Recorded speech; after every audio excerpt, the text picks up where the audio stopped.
સામાન્ય રીતે પેરેન્ટ્સમાં ક્વેશ્ચન હોય છે કે બાળકોને ઝાડા ઉલટી થાય ત્યારે શું ધ્યાન રાખવું. જનરલી બાળકોમાં થતા ઝાડા ઉલટી 90% કેસમાં વાયરલ હોય છે, એટલે એન્ટીબાયોટિક જેવી ભારે દવાઓની જરૂર નથી પડતી.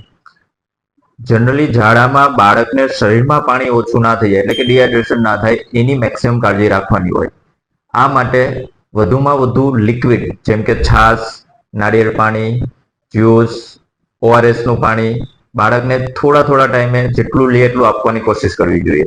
આની સાથે સાથે બાળકને ખીચડી, દહીં, દાળ ભાત, કેળું, દાડમ આ પણ ખોરાક આપવાનું ચાલુ રાખવું જોઈએ. ઝાડામાં ઘણી વખત દૂધ પાચન થતું હોતું નથી, એટલે બને ત્યાં સુધી દૂધનો ઇન્ટેક કંટ્રોલ કરવો જોઈએ. આ સિવાય ઝાડાની સાથે ક્યારેય પણ બાળક ઢીલું લાગે, રમે નહીં, પેશાબ પીળો કરે, સતત સૂતું રહે તો તુરંત બાળકોના ડોક્ટરનો કોન્ટેક્ટ કરવો જોઈએ.